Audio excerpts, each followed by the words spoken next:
Ngapunten Gus, ini ada beberapa pertanyaan. Nggih.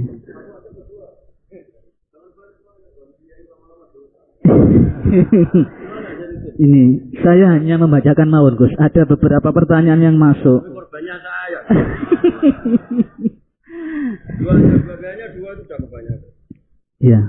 Dua pertanyaan. Yang pertama dari Ketua DKM Masjid Raudhatul Jannah PLTU Grati, Gus.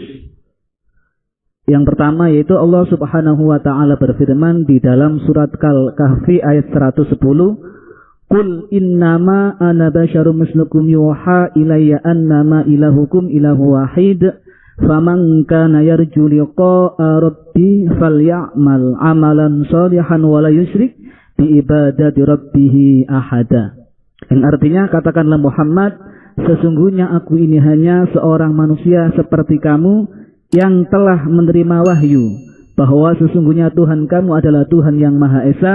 Maka barang siapa mengharap pertemuan dengan Tuhannya, maka hendaklah ia mengerjakan kebajikan dan janganlah dia menyekutukan dengan sesuatu pun dalam beribadah kepada Tuhannya.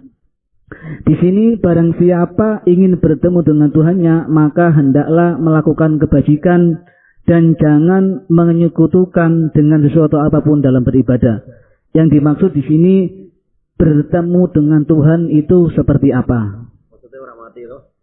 Yang kedua, melakukan amal kebajikan itu seperti apa? Jangan menyekutukan Tuhan dalam beribadah itu seperti apa? Nggih, niku Gus. Satu pertanyaan Gus. Satu pertanyaan ada 3 kategori. Ngapunten Gus. Bismillahirrahmanirrahim. Pertanyaan itu bagus sekali karena hal yang sama dialami Rasulullah SAW.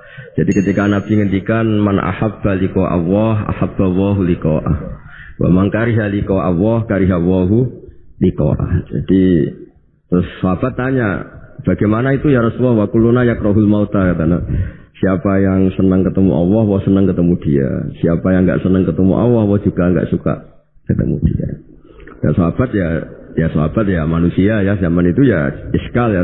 Tapi semua kita ini enggak siap mati. Jadi kalau ketemu Allah itu pikirannya orang itu ya mati. Nah, yang tanya enggak siap juga kan kalau mati. Terus Nabi memberi penjelasan, tidak ada orang muslim, orang mukmin kecuali sebelum mati itu yang calon ahli surga itu diperlihatkan surganya.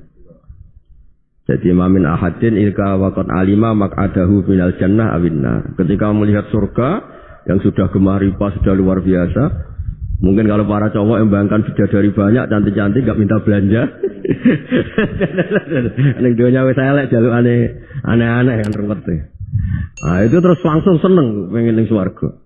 Jadi kalau ada orang mati kok tidak semangat, berarti belum dipertontonkan surga. Nah ketika dipertontonkan surga kan sudah tidak ada kerja, tidak ada atasan, tidak ada bawahan, tidak ada istri cerewet, tidak ada teman bodoni, pokoknya di surga itu kan enak semua.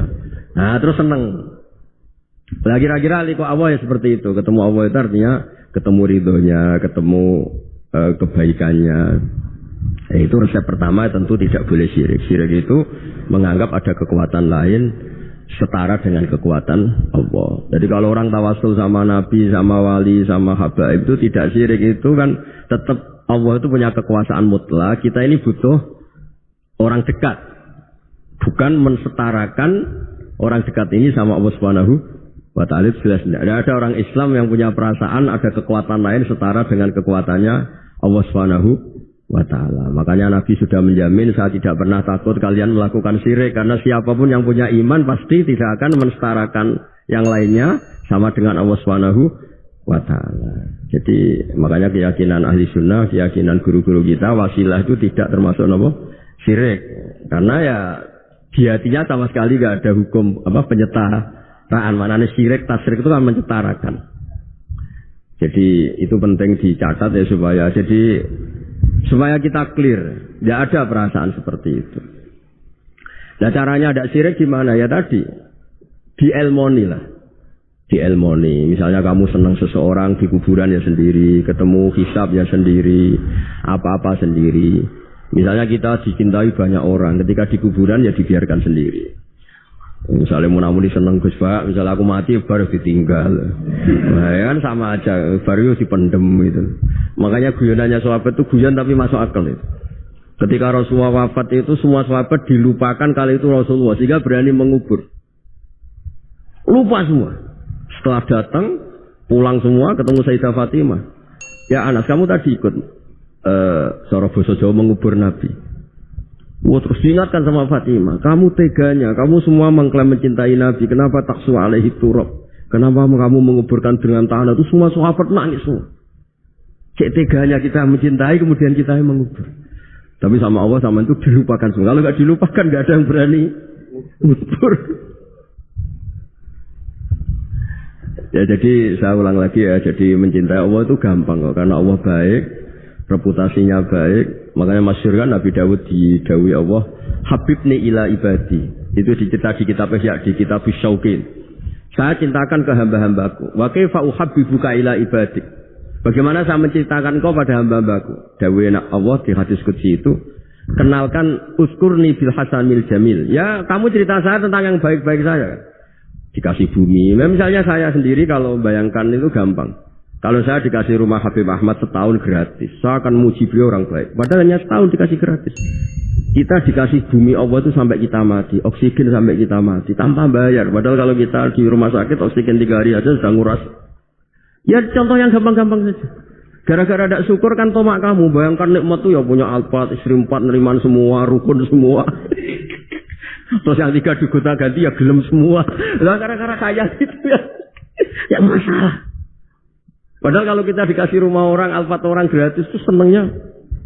Lah Allah ngasih apa coba? Makanya uskurni bil hasanil jamil. Sudahlah kamu nyebut saya itu yang baik. Fa innahum la yazkuruni ilal jamil, kata Allah di hadis qudsi itu. Mereka ingat saya itu juga yang baik. Baik. Dan makanya ini kan latihan, walakinna wa habbaba ilaikumul iman wa zayyanahu fi qulubikum. Makanya saya dakwah itu ya yang gampang-gampang saja. Ya semuanya Islam itu swarga. Ya memang dawuh Nabi gitu, mangkola lil wa dakhalal jannah. Lah kita gara-gara khawatir dasar hati cilik, mangkola la ilaha illallah gak dakhalal jannah sik. Nak taate ngene matine ngene, panjang sekali catatannya. Setahu saya ngapalkan hadis itu enggak ada catatannya. Mangkola lil wa dakhalal. Tahu-tahu kok sekarang banyak apa? Catatannya banyak. Ya coba artinya gini lah, kalau kamu hati cilik ya hati cilik, ngarang kitab nggak apa-apa, bisa tikada wakata, tapi tetap saja itu nggak gawe Kanjeng Nabi. Ini monggo, nak ikhtiar ya monggo, tapi ya jangan terus saking ikhtiarnya terus gawe Nabi semua dikasih catatan, kan kasihan Kanjeng Nabi, gawe mangkolal wa taqolal jannah. Ada resmi catatan ya hanya mukhlison biha qalbuh, itu resmi itu. Tapi mukhlison biha qalbuh, ikhlas yang dimaksud itu kata Ibnu Hajar al-Asqalani itu la khaufan minas silah. Dulu orang munafik lafadzkan la ilaha illallah itu karena takut gak dianggap Islam. Zaman itu istilahnya khaufan minasyilah. Tapi kalau orang Indonesia karena ada ancaman bagi yang tidak Islam, ya hampir pasti ikhlas karena gak ada takut apa coba gitu. Jadi lebih gampang gitu. Ya jadi maksudnya liqa Allah begitu.